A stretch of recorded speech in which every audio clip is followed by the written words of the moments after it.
یہ جتنی بھی عبادات ہم آپ لوگ کر رہے ہیں، خاص طور پر امام زمانہ علیہ الصلاۃ والسلام کی غیبت میں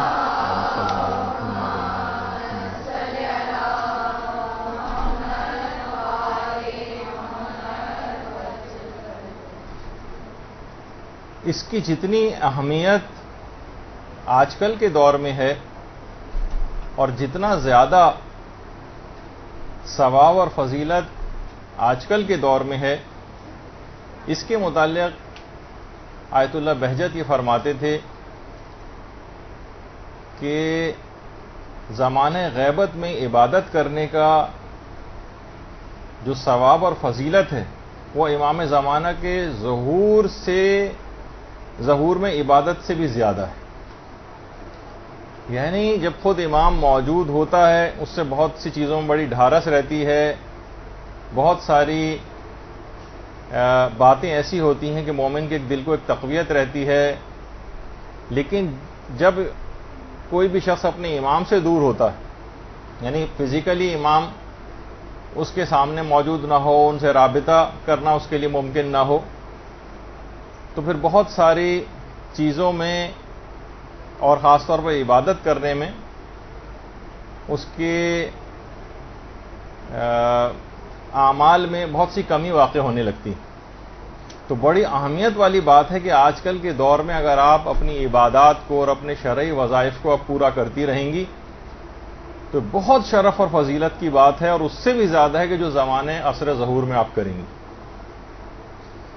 اور دیکھیے، ہمیں یہ چاہیے کہ اپنے معمولات زندگی میں سے جتنی بھی مصروفیات کیوں نہ ہوں، 10 منٹ کا تو ٹائم آدمی نکال ہی سکتا ہے، اور نمازوں کو تاخیر میں نہ ڈالے اور اپنے کاموں کو روک دے، اور 10-15 منٹ کا ٹائم اول اوقات میں یا اوقات فضیلت میں ضرور نکالے نمازوں کے لیے۔ اپنے کسی بھی دنیاوی کاموں کے سلسلے میں نمازوں کو تاخیر میں نہ ڈالے۔ اسی لحاظ سے دیکھیے، صرف پچھلی مرتبہ سعودی عربی کی مثال آئی تھی کہ وہاں پر دکانیں اس لحاظ سے بند ہو جاتی ہیں، بہت سے عرب ممالک میں بھی بند ہو جاتی ہیں۔ خود ایران میں اکثر دکاندار جو اس بات کے اول وقت میں نمازوں کو پڑھنے کے شیدائی شوقین ہوتے ہیں، وہ بھی اپنی دکانوں پر اس طرح سے کہ نماز کا وقفہ جو ہے وہ دیا جاتا ہے، اور اس طرح کے کچھ بینرز لگا دیے جاتے ہیں اور لوگوں کو نماز کی طرف راغب کرنے کے لیے۔ اچھا، لیکن ہمارے ہاں دیکھیے کیا ہوتا ہے، بس یا ٹرین میں انسان کوئی سفر کر رہا ہو اور نمازوں کا وقت نکلا جا رہا ہو تو کوئی بھی شخص اس بس کو رکوانے پر اصرار نہیں کرتا۔ ہم میں اتنی بھی ہمت نہیں ہوتی کہ ہم اس بس کو رکوا لیں نماز کے لیے۔ ہاں، البتہ اگر کسی کا 50-100 روپے اگر گر جائیں اور کوئی چلتا ہوا جا رہا ہو تو ہم فوراً اسے متوجہ کرتے ہیں، ارے دیکھیے آپ کے پیسے گر گئے، چیخ کر اس کو بتاتی۔ لیکن کسی کی کوئی نماز قضا ہو رہی ہو، نمازوں کا وقت نکلا جا رہا ہو، کسی کو کوئی پرواہ نہیں۔ اس کے معنی یہ ہیں کہ اس کی 50-100 روپے کے برابر بھی اہمیت کا احساس لوگوں کے دل و دماغ میں نہیں۔ اصل بات یہ ہے کہ جو نیک اور نمازی افراد ہیں وہ اپنا کام صحیح نہیں کر رہے ہیں۔ دیکھیے، کہا جاتا ہے نا کہ صرف چند سگریٹ پینے والے پورے ماحول کو دھوئیں سے آشنا کر دیتے ہیں، اور چند صرف اوباش اور غنڈے نما پورے محلے کی فضا کو مقدر کر کے رکھ دیتے ہیں اور امن و امان کو تباہ کر دیتے ہیں۔ لیکن جو نیکوکار افراد ہیں، وہ جو نمازی ہیں، وہ جو پرہیزگار ہیں، یہ اپنے ارد گرد کے ماحول کو خدا سے آشنا نہیں کرتے۔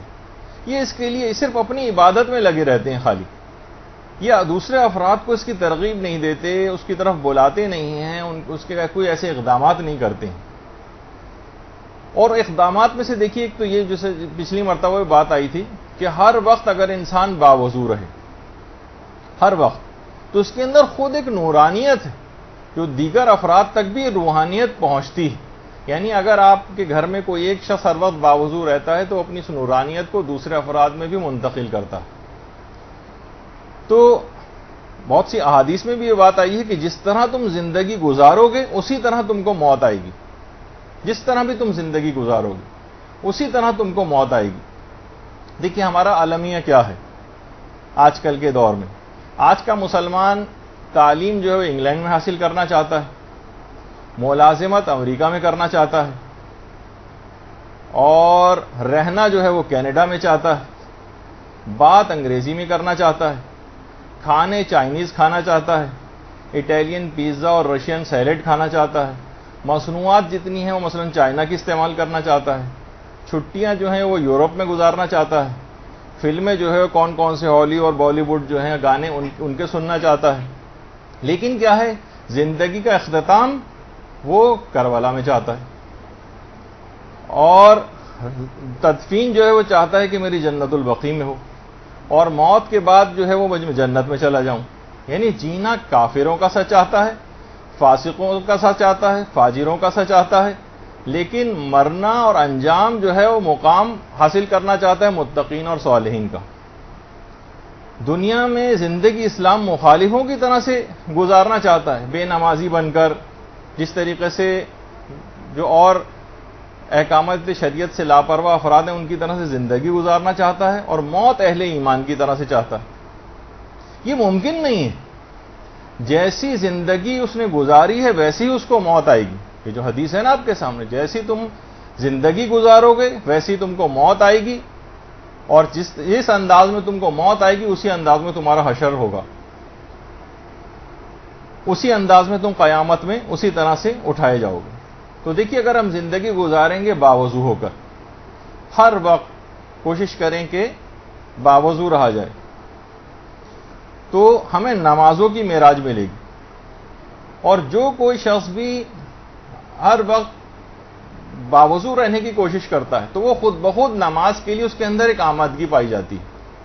ایک فائدہ یہ ہوگا جو ہماری نماز سے مربوط ہے, اور خدا اگر اس دوران وہ مر گیا تو خدا اس کو شہید کی موت بھی نصیب کرتا, شہادت ملتی ہے, جو کہ وضو کی حالت میں اس دنیا سے جاتا ہے.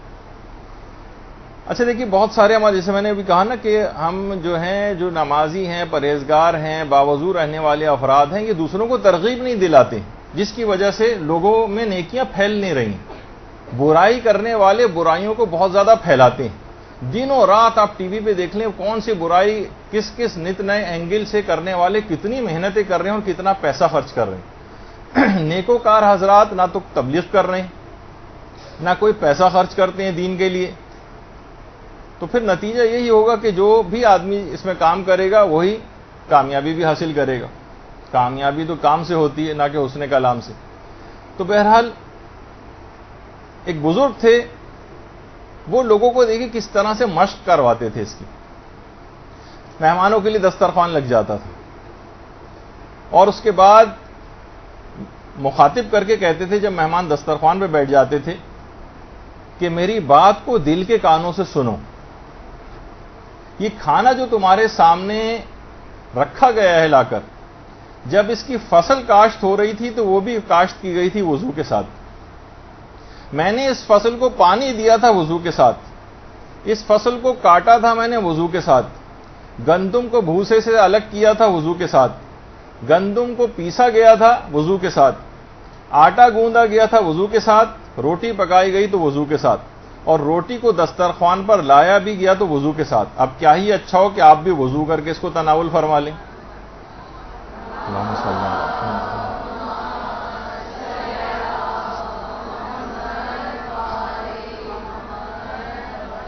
تو دیکھیے اس طرح سے انہیں مختلف حکایتوں کے اندر ملتا ہے کہ نیکوکار افراد کس طرح سے اس سلسلے میں کام کرتے تھے, اقدام کرتے تھے, لوگوں کو رغبت دلاتے تھے. دیکھیے علماء ایک بات بہت اچھی کہتے ہیں. دیکھیے کتا جو ہے وہ ہڈی دینے والے سے حق شناسی کا بہت اظہار کرتا ہے, اس کو دیکھ کر دم ہلاتا ہے. اس کے گھر کوئی اگر اجنبی یا کوئی چور آ جائے تو اپنے مالک سے نمک حلالی کرتا ہے, اس پر حملہ کر دیتا ہے اس چور کے اوپر. لیکن افسوس ہے اس انسان پر, اس مومن پر, کہ خدا کی دی گئی نعمتوں کو اتنی زیادہ پانے کے باوجود اس کے سامنے سجدہ کرنے سے پہلو تہی کرتا ہے, ٹال مٹول سے کام لیتا ہے, اپنی نمازوں کو آخر اوقات میں ٹالتا جاتا ہے. کیا اس کے اندر جو وفاداری اور قدر شناسی ہے کسی کتے سے بھی کم ہے؟ یعنی کم سے کم اگر نمک حلالی سیکھنی ہے تو اس نجس العین جانور ہی سے انسان سیکھ لے، کتے سے۔